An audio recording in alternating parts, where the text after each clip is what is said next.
আসসালামু আলাইকুম প্রিয় দর্শক, আজকের পর্বে বানিয়ে দেখাচ্ছি বিশেষ এক ধরনের চিকেন বিরিয়ানি, যেখানে মিশেছে বাংলাদেশের পোলাও চাল আর পাকিস্তানের বাসমতি চালের সেরা গুণ। ঢাকনা ওঠালেই ভাপের মাঝে উচ্ছ্বাসিত এক সুবাস, আর প্রতিটি কামড়ে অনুভব করবেন নতুন এক স্বাদ ও মশলার জাদু। চিকেন বিরিয়ানি রান্নার জন্য তেলে প্রথমে বেশি করে পেঁয়াজ কুচি দিয়ে বেরেস্তা তৈরি করে নিতে হবে। এখানে 2 থেকে আড়াই কাপের মতো পেঁয়াজ আমি বেরেস্তা করে নিয়েছি। অর্ধেকটা উঠিয়ে নিচ্ছে, বাকিটা তেলের সাথেই থাকবে, চিকেন রান্নায় ব্যবহার করব। সেই সাথে লাগবে আস্ত গরম মশলা। গরম মশলার মধ্যে রয়েছে স্টার এনস মশলা, কালো গোলমরিচ, কাবাব চিনি, জয়ত্রী, সাদা এলাচ, কালো এলাচ, লং, দারচিনি, তেজপাতা, আর রয়েছে কাঁচামরিচ বাটা। আমি এখানে 9 থেকে 10টি কাঁচামরিচ বাটা দিয়ে কিছুক্ষণ ভেজে নিয়ে অ্যাড করে দিচ্ছি আদা রসুন বাটা।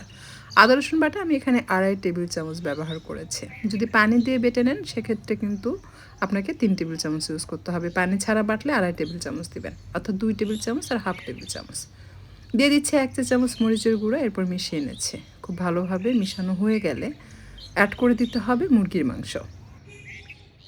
পানি ঝরিয়ে নেবেন। এখানে মুরগির মাংস রয়েছে 1 কেজি।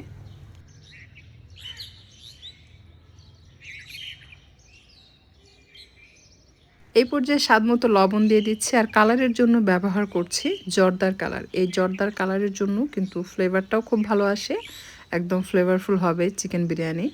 এখানে হলুদ ইউজ করবেন না, কারণ হলুদ মশলার সাথে অ্যাড হওয়া মাত্র কিন্তু এটা ফ্লেভার চেঞ্জ হয়ে যায়, তখন খিচুড়ি খিচুড়ি একটা ভাব চলে আসে। তাই আমি বলবো, যদি এই রেসিপি ফলো করেন সেম টু সেম যেভাবে আমি রান্না করে দেখাচ্ছি এভাবেই ফলো করবেন, তাহলে ইনশাল্লাহ খেয়ে খুবই মজা পাবেন।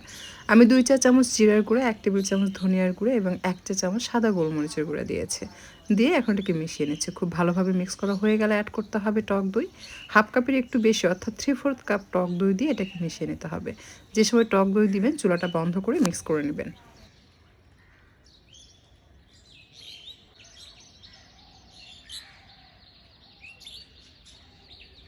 মাংস ভালোভাবে কষানো হয়ে গেলে অ্যাড করতে হবে দুধ অথবা পানি, দুটো যে কোনো একটা কিছু দিয়ে আপনি এটা রান্না করে নিতে পারবেন।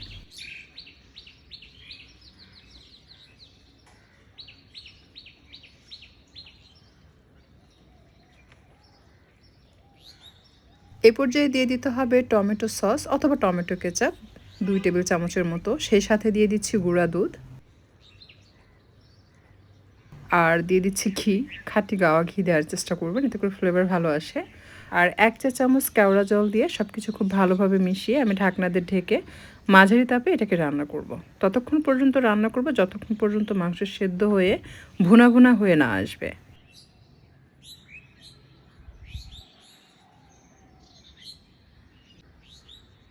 এ পর্যায়ে চুলা বন্ধ করে দিয়ে আমি পোলার চালের ভাত দিয়ে দিচ্ছি। উপরে দিয়ে দিচ্ছি সামান্য ধনিয়া পাতা কুচি এবং পেঁয়াজের বেরেস্তা। পোলার চালের ভাত এবং বাসমতি রাইস দুটোই আমি আলাদা আলাদাভাবে সেদ্ধ করে রেখেছি। গরম মশলা দিয়ে সাথে লবণ, লেবুর রস আর তেল দিয়ে সেদ্ধ করে পানি ঝরিয়ে নেবেন। ভাত ফুটে ওঠা মাত্র সাথে সাথে পানি ঝরিয়ে নেবেন।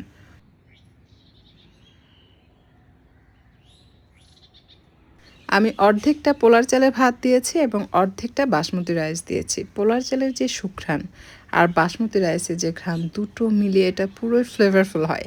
আপনারা এভাবে রান্না করে দেখবেন, খেয়ে খুবই মজা পাবেন। ভাত ঝরঝরে হবে, দলা দলা যেন না থাকে। এর উপরে দিয়ে দিতে হবে পেঁয়াজের বেরেস্তা, একটু ধনিয়ার পাতা কুচি, আপনি চাইলে পুদিনা পাতা কুচিও অ্যাড করতে পারবেন। কেউ যদি মনে করেন শুধু পোলার চাল দিয়ে রান্না করতে চাচ্ছেন সেটাও করতে পারবেন, কেউ চাইলে শুধু বাসমতি রাইস দিয়ে এটা রান্না করতে পারবেন। উপরে আমি দিয়ে দিলাম গাওয়া ঘি 2 টেবিল চামচের মতো, আর রাইস সেদ্ধ করা অর্থাৎ পোলার চাল সেদ্ধ করার যে পানি সেটা আমি এখানে হাফ কাপ পরিমাণে অ্যাড করেছি। আর এখানে এই যে পানিতে কিছুটা জর্দা রং দিয়েছি এবং কেওড়া জল দিয়েছি 1 চা চামচের মতো, এটা দিয়ে দিচ্ছি। এর উপরে ফয়েল পেপার দিয়ে র্যাপ করে ঢাকনা দিয়ে ঢেকে দমে বসিয়ে রাখতে হবে ঘড়ি ধরে 15 মিনিট। প্রথম 5 মিনিট হাই ফ্লেমে রাখতে হবে যেন দ্রুত নিচে থেকে বলক চলে আসে। কড়াই বসানোর পর আমি 2 মিনিট হাই ফ্লেমে রেখেছি। এরপর তাওয়া বসিয়ে আরও 3 মিনিট হাই ফ্লেমে রেখেছি। এরপর হালকা তাপে বসিয়ে রেখেছি ঘড়ি ধরে 10 মিনিট। 10 মিনিট পর চুলা বন্ধ করে এভাবে আরও 10 মিনিট রেখে দিবেন।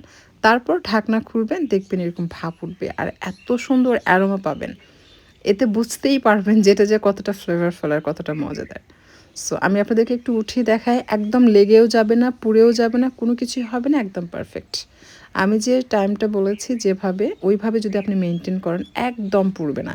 কিন্তু আপনি যদি 7 মিনিট বা আরও বেশি সময় যদি হাই ফ্লেমে রাখেন তাহলে কিন্তু নিচে থেকে পুড়ে যাবে। তো দেখতেই পাচ্ছেন একদম ধোয়া ওঠা গরম গরম চিকেন বিরিয়ানি। এই শীতের মধ্যে যদি এরকম বিরিয়ানি থাকে তাহলে তো কোনো কথাই নেই। আর কি যে অ্যারোমা!